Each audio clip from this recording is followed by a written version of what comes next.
പിതാവിൻ്റെയും പുത്രൻ്റെയും പരിശുദ്ധാത്മാവിൻ്റെയും നാമത്തിൽ ആമേൻ. എൻ്റെ പ്രിയപ്പെട്ടവരെ, ഇന്ന് ഫെബ്രുവരി 17 തിങ്കളാഴ്ച എല്ലാവരും ഈശോ അനുഗ്രഹിക്കട്ടെ പ്രാർത്ഥിക്കുന്നു. നമുക്ക് ഒരുമിച്ച് പ്രാർത്ഥിക്കാം. അനുഗ്രഹത്തിൻ്റെ ദിവസങ്ങൾ, അനുഗ്രഹത്തിൻ്റെ വാതിൽ തുറക്കേണ്ട പ്രാർത്ഥനയോടുകൂടി. അമ്മേ, പരിശുദ്ധ അമ്മേ, അമ്മേ പരിശുദ്ധ ദേവമാതാവേ, ദൈവമാതാവേ, അങ്ങ് കൃപാസനത്തിൽ പ്രത്യക്ഷപ്പെട്ട് വരാൻ പോകുന്ന മഹാദുരന്തത്തിൽ നിന്ന് രക്ഷപ്പെടാനും എല്ലാവർക്കും വേണ്ടി പ്രാർത്ഥിക്കുവാനും ആവശ്യപ്പെട്ടിട്ട് 20 വർഷം കഴിഞ്ഞ ഈ വേളയിൽ കൃപാസനത്തിലൂടെ ഞങ്ങൾക്കും ഈ ദേശത്തിനും അങ്ങ് മാധ്യസ്ഥം തേടി തന്ന എല്ലാ അനുഗ്രഹങ്ങൾക്കും കൃപകൾക്കും ഞങ്ങളിപ്പോൾ ഹൃദയം നിറഞ്ഞ നന്ദി പറയുന്നു. അമ്മേ പരിശുദ്ധ അമ്മേ, ജപമാല മാതാവേ, സകല കൃപാസനം പ്രാർത്ഥനയോടും ചേർത്ത് ഞങ്ങളിപ്പോൾ പ്രാർത്ഥിക്കുന്ന ഈ കുടുംബത്തിന്റെ പ്രത്യേക നിയോഗം.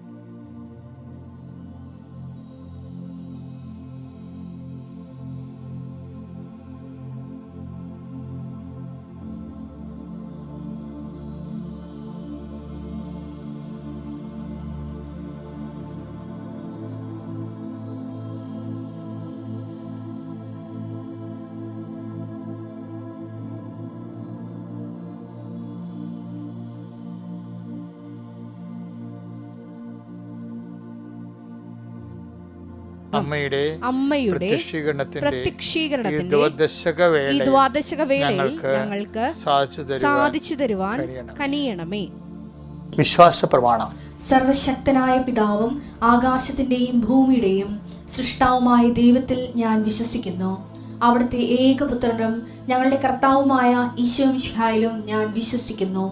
ഈ പുത്രൻ പരിശുദ്ധാത്മാവിനാൽ ഗർഭസ്ഥനായി കന്യകാമറിയത്തിൽ നിന്ന് പിറന്ന് പൊന്തിയോസ് പീലാത്തോസിന്റെ കാലത്ത് പീഡകൾ സഹിച്ച് കുരിശിൽ തറയ്ക്കപ്പെട്ട് മരിച്ച് അടക്കപ്പെട്ട് പാതാളങ്ങളിൽ ഇറങ്ങി മരിച്ചവരുടെ ഇടയിൽ നിന്ന് 3-ാം നാൾ ഉയർത്ത് സ്വർഗത്തിലേക്ക് എഴുന്നള്ളി സർവശക്തിയുള്ള പിതാവായ ദൈവത്തിന്റെ വലതുഭാഗത്തിരിക്കുന്നു. അവിടെ നിന്ന് ജീവിക്കുന്നവരെയും മരിച്ചവരെയും വിധിക്കുവാൻ വരുമെന്നും ഞാൻ വിശ്വസിക്കുന്നു. പരിശുദ്ധാത്മാവിലും ഞാൻ വിശ്വസിക്കുന്നു. വിശുദ്ധ കത്തോലിക്കാ സഭയിലും പുണ്യവാന്മാരുടെ ഐക്യത്തിലും പാപങ്ങളുടെ മോചനത്തിലും ശരീരത്തിന്റെ ഉയർപ്പിലും നിത്യമായ ജീവിതത്തിലും ഞാൻ വിശ്വസിക്കുന്നു. ആമേൻ. സ്വർഗ്ഗസ്ഥനായ ഞങ്ങളുടെ പിതാവേ, അങ്ങയുടെ നാമം പൂജിതമാകണമേ. അങ്ങയുടെ രാജ്യം വരണമേ. അങ്ങയുടെ തിരുമനസ് സ്വർഗത്തിലെ പോലെ ഭൂമിയിലും ആകണമേ. അന്നു വേണ്ടുന്ന ആഹാരം ഇന്ന് ഞങ്ങൾക്ക് തരണമേ. ഞങ്ങളോട് തെറ്റ് ചെയ്യുന്നവരോട് ഞങ്ങൾ ക്ഷമിക്കുന്നത് പോലെ ഞങ്ങളുടെ തെറ്റുകൾ ഞങ്ങളോടും ക്ഷമിക്കണമേ. ഞങ്ങളെ പ്രലോഭനത്തിൽ ഉൾപ്പെടുത്തരുതേ, തിന്മയിൽ ഞങ്ങൾ രക്ഷിക്കണമേ. ആമേൻ. നന്മ നിറഞ്ഞ മറിയമേ, സ്വസ്തി. കർത്താവ് അങ്ങയുടെ കൂടെ സ്ത്രീകളിൽ അങ്ങ് അനുഗ്രഹിക്കപ്പെട്ടവളാകുന്നു.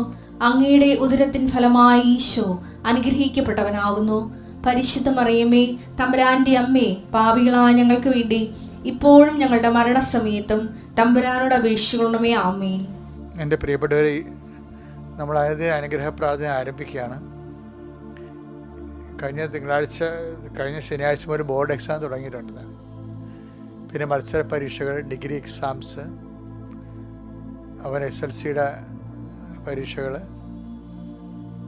ഈ പരീക്ഷകൾക്കെല്ലാം ഈ ദിവസങ്ങളെല്ലാം ഈ പരീക്ഷ തീരുന്നവരെ ഫെബ്രുവരി അവസാനം വരെ നമ്മൾ എല്ലാ ദിവസവും പ്രാർത്ഥിക്കുമ്പോൾ നമ്മുടെ കുഞ്ഞുങ്ങൾക്ക് വേണ്ടി. അവർ പഠിച്ചു കഴിഞ്ഞു. ചിലർക്ക് പേടിയുണ്ട്, ചിലർക്ക് ഭയമുണ്ട്, ഉത്കണ്ഠയുണ്ട്. പക്ഷേ മാതാവ് എല്ലാ മേഖലയിലും ഇടപെട്ട് അവർ സന്ധിക്കും. മാതാപിതാക്കന്മാർ എന്നോട് ചേർന്ന് പ്രാർത്ഥിക്കണം. കുഞ്ഞുങ്ങളാണെങ്കിൽ സ്കൂൾ കുട്ടികൾ, ബോർഡ് എക്സാം എഴുതുന്നവർ, SLC എഴുതുന്നവരൊക്കെ അച്ഛനോട് ചേർന്ന് പ്രാർത്ഥിക്കണം. ഇത് വലിയ അവസരമാണ്. നിങ്ങളുടെ വീട്ടിലെ അച്ഛൻ വന്ന് പ്രാർത്ഥിക്കണ പോലെയുള്ള ഒരു സാഹചര്യമാണ് ഇപ്പോൾ ഉള്ളത്. അത് നിങ്ങൾ പൂർണ്ണമായിട്ടും പ്രയോജനപ്പെടുത്തണം. പ്രാർത്ഥിക്കാം. കർത്താവിൻ്റെ ഉന്നതമായ നാമത്തിന് സ്തോത്രം ചെയ്യുന്നു. കർത്താവെ, നിന്റെ വിശുദ്ധ പൗരോഹിത്യത്തെ മഹത്വപ്പെടുത്തണമേ. കർത്താവെ, സഭയിലുള്ള സാന്നിധ്യം പ്രകടമാക്കണമേ. 39 വർഷം ഞാൻ അർപ്പിച്ച കുർബാനയുടെ യോഗ്യതയാൽ കൃപാസനത്താരെ ജീവനോടെ പ്രത്യക്ഷപ്പെട്ട മാതാവിൻ്റെ മധ്യസ്ഥത്തിൽ കർത്താവ്, ബോർഡ് എക്സാം എഴുതുന്ന കുഞ്ഞുങ്ങളെ, SLCക്ക് വേണ്ടി ഒരുങ്ങിക്കൊണ്ട് പരീക്ഷ എഴുതുന്ന കുഞ്ഞുങ്ങളെ, അതുപോലെ തന്നെ ഈ ഡിഗ്രി പരീക്ഷയുള്ള കുഞ്ഞുങ്ങളെ, മറ്റു മത്സര പരീക്ഷകൾ, അതുപോലെ യോഗ്യതാ പരീക്ഷകൾ എഴുതുന്നവരെ പ്രത്യേകം സംബന്ധിച്ച് പ്രാർത്ഥിക്കുന്നു. കൃപാസനത്തിലെ ഈ ദിവസങ്ങളിൽ നടക്കുന്ന മുഴുവനും ആരാധനകളും മധ്യസ്ഥ പ്രാർത്ഥനകളും കർത്താവ് ഓരോരോ പ്രയാസങ്ങളും പരീക്ഷകളിലും ഇരിക്കുന്ന മക്കൾക്ക് കർത്താവ് അവരുടെ സന്ധിപ്പിന് വേണ്ടി സമർപ്പിച്ച് പ്രാർത്ഥിക്കുന്നു. കർത്താവ് ആ പരീക്ഷ മക്കൾ അച്ഛൻ്റെ ഈ പ്രാർത്ഥനയിൽ എഴുന്നേറ്റിട്ടുണ്ടെങ്കിൽ അവർ ഓടി വന്ന് മാതാവ് അമ്മമാരവരെ വിളിക്കുക. പരീക്ഷ കുഞ്ഞുങ്ങളിലേക്ക് അടുത്ത് വിളിക്കണം. ഈ സമയത്ത് അവരെ എഴുന്നേൽപ്പിക്കണം. ഇനി എല്ലാ ദിവസവും അച്ഛൻ ഇത് പറഞ്ഞുകൊണ്ടിരിക്കും. ഇപ്പോൾ പരീക്ഷയുള്ള കുഞ്ഞുങ്ങളെ നിങ്ങൾ വിളിച്ച് എഴുന്നേൽപ്പിച്ചിട്ട് അച്ഛൻ്റെ ഈ പ്രാർത്ഥനയെ കൊണ്ടുവരണം. എന്നിട്ട് മുട്ടി നിൽക്കാൻ പറയണം. എന്നിട്ട് അമ്മമാർ ആരാണ് അവിടെ ഉള്ളത് അവിടെ അച്ഛൻ പ്രാർത്ഥിക്കുന്ന സമയത്ത് മൊബൈൽ പിടിച്ച് അവിടെ ശിരസിൽ കൈവച്ചുകൊണ്ട് ഈ പ്രാർത്ഥന അവരെ കേൾപ്പിക്കണം. കർത്താവ് ഭാരമുള്ള കുഞ്ഞുങ്ങളെ സംബന്ധിച്ച് പ്രാർത്ഥിക്കുന്നു. മനസ്സിന് ഭാരമുള്ളവരെ, വിഷയങ്ങൾക്ക് ഭാരമുള്ളവരെ സമർപ്പിച്ച് പ്രാർത്ഥിക്കുന്നു. കർത്താവേ, കുഞ്ഞുങ്ങളുടെ ശിരസിൽ കൈവെക്കണമെന്ന് പ്രാർത്ഥിക്കുന്നു. Lord, infuse wisdom. Whatever you may study, able to remember, reproduce exam, and qualify with thy grade. In the name of Jesus Christ, I pray. എൻ്റെ കർത്താവിൻ്റെ നാമത്തിൽ ഞാൻ പ്രാർത്ഥിക്കുന്നു. കുഞ്ഞുങ്ങളുടെ കർത്താവിൻ്റെ വലിയ ശക്തി, കർത്താവിൻ്റെ വലിയ കൃപ, കർത്താവിൻ്റെ വലിയ ആണിപ്രദാർന്ന അത്ഭുത കരങ്ങൾ മക്കളുടെ ശിരസിൽ വെക്കണമേ. പരീക്ഷയുടെ പേനകളെല്ലാം ആശീർവദിക്കപ്പെടട്ടെ. പരീക്ഷയുടെ ഹോൾ ടിക്കറ്റുകളെല്ലാം ആശീർവദിക്കപ്പെടട്ടെ. എന്ത് വിഷയമാണ് മക്കൾക്ക് പാട്, ആ വിഷയത്തിന് മേൽ അത് ഈസിയാകാൻ കർത്താവിൻ്റെ കാരുണ്യം നിങ്ങൾക്ക് ആവശ്യിക്കട്ടെ. Lord Jesus Christ for out use. കർത്താവെ, പല വീടുകളും സാമ്പത്തിക തകർച്ചയിലുണ്ട്. വസ്തു വിൽക്കാൻ ആഗ്രഹിക്കുന്നവരുണ്ട്, വിൽക്കാൻ പറ്റണില്ല. ഇപ്പോൾ തന്നെ ഫെബ്രുവരി ആയപ്പോൾ തന്നെ കിണറുകളിലെ വെള്ളം വറ്റിപ്പോയവരുണ്ട്. ഈശോ, അങ്ങനെ പലതുകൊണ്ടും വിഷമിച്ച് പല സ്ഥലങ്ങളിലേക്കും വെള്ളത്തിന് വേണ്ടി പോകുന്നവരുണ്ട്. വെള്ളത്തിൻ്റെ പേരിൽ കുടുംബ കലഹങ്ങളിൽ പറമ്പുകാർ തമ്മിലുള്ള പ്രയാസങ്ങൾ ജീവിക്കുന്നവരുണ്ട്. ഇങ്ങനെ വരൾച്ചയുടെ പ്രശ്നങ്ങൾ, വരൾച്ചയുടെ വിയർപ്പുകൾ പലതരത്തിൽ അനുഭവിക്കുന്നുണ്ട്. ജോലി ഇല്ലാത്തവരുണ്ട്. കർത്താവ്, സാമ്പത്തിക മാധ്യമത്തിൽ വിവാഹത്തിലേക്ക് ഒരുങ്ങുന്നവരുണ്ട്, വിവാഹം കഴിഞ്ഞവരുണ്ട്. കർത്താവ്, അങ്ങനെ എല്ലാ മേഖലകളിലുമുള്ള മക്കളെ സംബന്ധിച്ച് പ്രാർത്ഥിക്കണം. ഈശോയെ, അവരെല്ലാം നീ സന്ധിക്കുകയും വിശുദ്ധിയിലേക്കും വിശ്വാസത്തിലേക്കും ദൈവകൃപയിലേക്കും അവരെ കൊണ്ടുകൊണ്ട് പ്രാർത്ഥിക്കുന്നു. കർത്താവ്, ജോലി ഇല്ലാത്തവർ, ഭവനരഹിതരെ, അധ്വാനിക്കാനുള്ള മാർഗമില്ലാത്തവർ, ജോലി നഷ്ടപ്പെട്ടവർ, കർത്താവ് വിസ റദ്ദ് ചെയ്തവർ, വിസ പുതുക്കാൻ പറ്റാത്തവർ, ഈശോയെ പല പരീക്ഷകൾ IELTS, OET അതുപോലുള്ള പരീക്ഷകളൊക്കെ എഴുതുന്നവരുണ്ട്. ഈശോയെ, എഴുതി കഴിഞ്ഞവരുണ്ട്. കർത്താവ്, പലതും എഴുതിയിട്ട് തോറ്റുപോയവരുണ്ട്. ഈശോയെ, ഓരോരോ രാജ്യങ്ങളിലുള്ള പ്രത്യേക പരീക്ഷകൾ എഴുതി കരകയറാൻ പറ്റാത്ത രീതിയിൽ അവർ വിഷമിക്കുന്നവരുണ്ട്. ഈശോയെ, എൻ്റെ കർത്താവിൻ്റെ ഉന്നതമായ നാമത്തെ സഭയുടെ അധികാരത്തിൽ കുരിശിൻ്റെ അടയാളത്തിൽ നിങ്ങളുടെ പരീക്ഷാ ഭയങ്ങൾ യേശുനാഥ് ബന്ധിച്ചുകൊണ്ട് നിങ്ങളുടെ യോഗ്യതയേക്കാളുപരി ദൈവത്തിൻ്റെ കൃപ കൊണ്ട് വിജയം സുനിശ്ചിതമാകാൻ കർത്താവ് നിങ്ങൾ അനുഗ്രഹിക്കട്ടെ. Okay, praise the Lord. എൻ്റെ മക്കൾ, നമ്മൾ ഇന്ന് ഈ വിജയം നൽകുന്ന വിജയം നൽകുന്നത് കർത്താവാണെന്ന് ഉള്ളൊരു വേർഷന് ബൈബിള് മുന്നോട്ട് വെക്കുന്നത്. എന്നുവെച്ച് കഴിഞ്ഞാൽ ഒരു വെളിപ്പാടാണത്. കാര്യം ഇസ്രയേലിന് ലഭിക്കുക അത് അനുഭവത്തിലൂടെ പഠിക്കുന്നവരാണ്. കാര്യം അവരുടെ എപ്പോഴും ചെറിയ സൈന്യമായിരിക്കും. അവരെ ആക്രമിക്കുന്നൊരു വലിയ സൈന്യമാണ്. നെദ്ദിനെഹിൻ്റെ ഒക്കെ പ്രസംഗം കേട്ടിട്ടില്ലേ? അവർക്ക് എന്താ പറയണമെന്ന് വെച്ച് കഴിഞ്ഞാൽ, ഞങ്ങളെ ഈജിപ്തുകാർ കൊന്നുകൊണ്ടിരുന്നു. അതിനെ ഞങ്ങൾ അതിജീവിച്ചു. ഗ്രീക്കുകാർ ഞങ്ങളെ വളഞ്ഞു, അതിനെ ഞങ്ങൾ അതിജീവിച്ചു. റോമക്കാർ ഞങ്ങളെ വന്ന് ഹോളോകോസ്റ്റിലേക്ക് ഞങ്ങൾ അകപ്പെട്ടു, അതിന് ഞങ്ങൾ അതിജീവിച്ചു. ഇതെല്ലാം നോക്കുമ്പോൾ ബൈബിള് വിജയം നൽകുന്ന കർത്താവിനെ പ്രഘോഷിക്കണം. എല്ലാത്തിനും അതിജീവിച്ച് അവരുടെ കൂടെ ചരിത്രത്തിലൂടെ സഞ്ചരിക്കുന്ന ദൈവത്തെ എന്നെ പ്രഘോഷിക്കുന്ന വചനം. അപ്പം അതിൽ നിന്നാണ് ജ്ഞാനത്തിൻ്റെ പുസ്തകത്തിലുണ്ട്. സുഭാഷിതങ്ങൾ 21:31. സുഭാഷിതം 21:31. യുദ്ധത്തിനു വേണ്ടി കുതിരയെ സജ്ജമാക്കുന്നു, എന്നാൽ വിജയം നൽകുന്നത് കർത്താവാണ്. അപ്പോൾ നമുക്ക് പഠിക്കാം, പക്ഷെ അതേസമയം തന്നെ വിജയം പഠിച്ചാലും നമ്മളെ സംബന്ധിച്ചിടത്തോളം ഈ ദിവസങ്ങൾ അശ്വതി എന്നും പറഞ്ഞൊരു മോള് ഫയർഫോഴ്സിൻ്റെ പരീക്ഷയ്ക്ക് ടെസ്റ്റ് എഴുതാനുണ്ട്. ഭയങ്കര സാക്ഷ്യമാണത്. കേൾക്കണം നിങ്ങൾ കേട്ടോ. അവൾ പറയണമെന്ന് വെച്ചാൽ 50 അടി ആഴമുള്ള ജലാശയം, 50 മീറ്റർ ഞാൻ നീന്തണം, എനിക്ക് പേടിയാണ്, ഞാൻ മുങ്ങിപ്പോകുമോ, ഞാൻ നീന്തൽ പഠിച്ചതേ ഉള്ളൂ. അപ്പോൾ ഞാൻ എൻ്റെ മെൻറ്ററിനെ വിളിച്ച് ചോദിച്ചു, എങ്ങനെയാണിത്, എനിക്ക് വല്ലതും സംഭവിച്ചാൽ ഞാൻ താഴ്ന്നു പോകുമോ? അപ്പം മെൻറ്റർ പറഞ്ഞത് എന്താണെന്നറിയാവോ, എടി നിൻ്റെ കൂടെയുള്ളൊരു സമുദ്രമാണ്, പരിശുദ്ധ അമ്മേനെയാണ് ഉദ്ദേശിക്കണത് അവർ, ഈ ഇറവെള്ളം കണ്ട് എന്തിനാ പേടിക്കണമെന്ന് ചോദിച്ചു. അത് ഭയങ്കര മോട്ടിവേഷനായിപ്പോയി. അപ്പോൾ അതാ വിജയം നൽകണത്. അവളെ വിജയിച്ചു, 1ാം റാങ്കിന് വിജയിച്ചു ഫയർഫോഴ്സിൻ്റെ പരീക്ഷയ്ക്ക്. അപ്പോൾ ആ വിജയം നൽകണത് കർത്താവാണ്. അപ്പോൾ ആ ഒരു പരീക്ഷക്കാർക്ക് ആ ഒരു ബോധം എപ്പോഴും ഉണ്ടാകണം.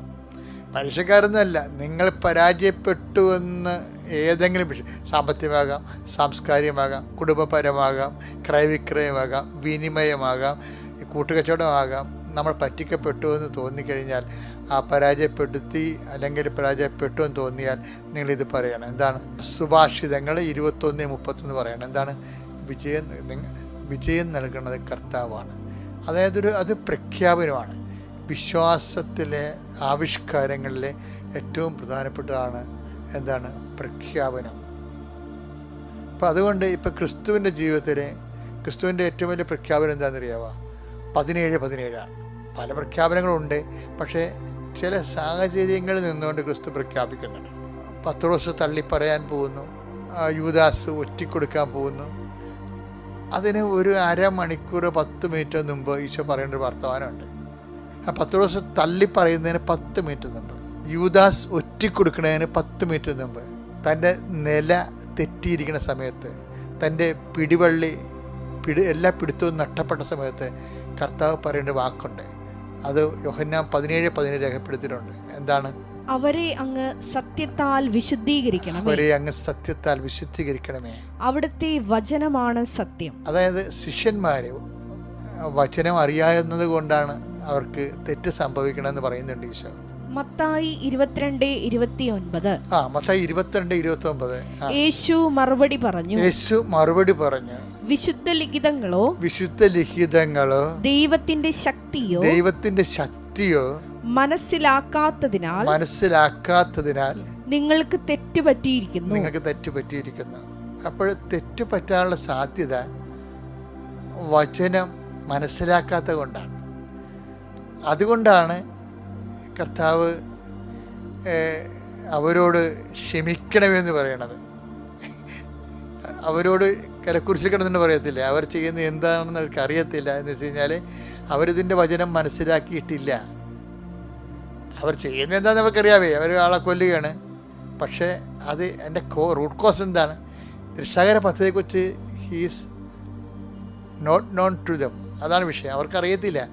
ലൂക്കാ 23:34 യേശു പറഞ്ഞു, പിതാവേ അവരോട് ക്ഷമിക്കണമേ, അവർ ചെയ്യുന്നത് എന്തെന്ന് അവർ അറിയുന്നില്ല.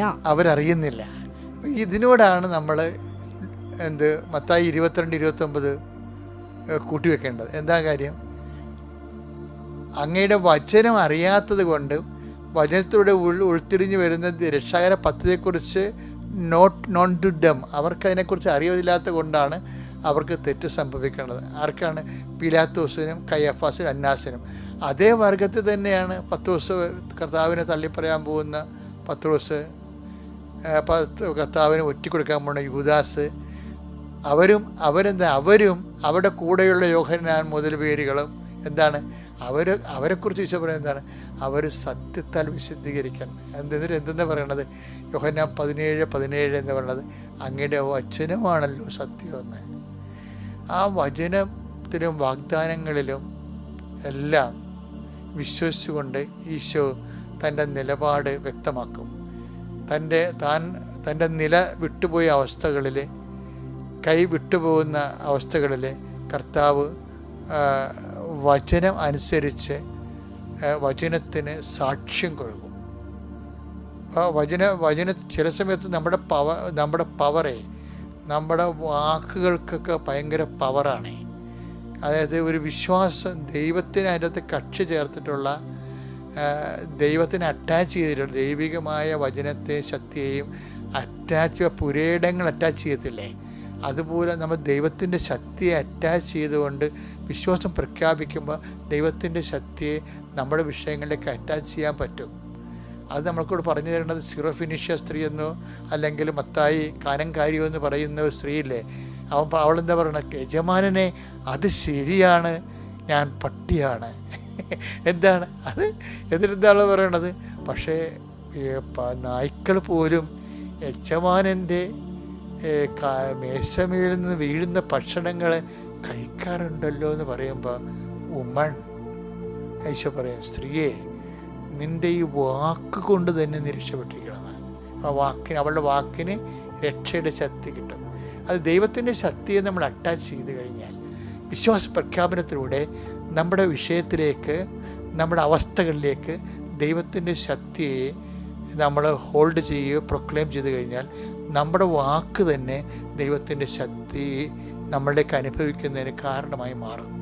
അപ്പം വിജയം ഒരിക്കലും തോറ്റു കൊടുക്കരുത് ജീവിതത്തോട്. ദൈവത്തെ ദൈവത്തിനെ കരം ഗ്രഹിച്ചുകൊണ്ട് വിജയത്തിലോട്ട് വിശ്വാസം പ്രഖ്യാപിച്ചുകൊണ്ട് വചനാധിഷ്ഠമായി ജീവിച്ചുകൊണ്ട് സുവിശേഷത്തിന് സാക്ഷ്യം വഹിച്ചുകൊണ്ട് മുന്നേറാൻ വേണ്ടി ദൈവം നൽകിയ അവസരങ്ങളാണ് തോൽവിയെന്ന് മനസ്സിലാക്കിയിട്ട് നമ്മൾ വന്നിരിക്കുന്നത് വിജയിക്കാൻ വേണ്ടിയാണ്. കർത്താവ് എന്താ പറഞ്ഞിരിക്കുന്നത്? നിങ്ങൾ ധൈര്യമായിരിക്കുമേ, ഞാൻ ലോകത്തെ ജയിച്ചിരിക്കുന്നു. യോഹന്നാൻ 16:33 വായിച്ചേ. നിങ്ങൾ എന്നിൽ സമാധാനം കണ്ടെത്തേണ്ടതാണ്. അതായത് ഇപ്പോൾ ഒരു വിഷമസന്ധികളിൽ കർത്താവിലാണ് നമ്മൾ സമാധാനം കണ്ടെത്തേണ്ടതിനാണ് ഇത് പറയുന്നത്. എന്താണ്? ലോകത്തിൽ നിങ്ങൾക്ക് ഞെരുക്കമുണ്ടാകും, നിങ്ങൾക്ക് ഞെരുക്കങ്ങളുണ്ടാവും, എങ്കിലും ധൈര്യമായിരിക്കണം, ഞാൻ ലോകത്തെ കീഴടക്കിയിരിക്കുന്നു, ലോകത്തെ ജയിച്ചിരിക്കുന്നു. ലോകത്തെ ജയിച്ചിരിക്കുന്നതിൻ്റെ വാക്കിൽ വിശ്വസിച്ചുകൊണ്ട് സുവിശേഷത്തിന് സാക്ഷിയായിക്കൊണ്ട് ജീവിതത്തിൽ വിജയിക്കാൻ കർത്താവ് നിങ്ങളെ സഹായിക്കട്ടെ. Praise the Lord.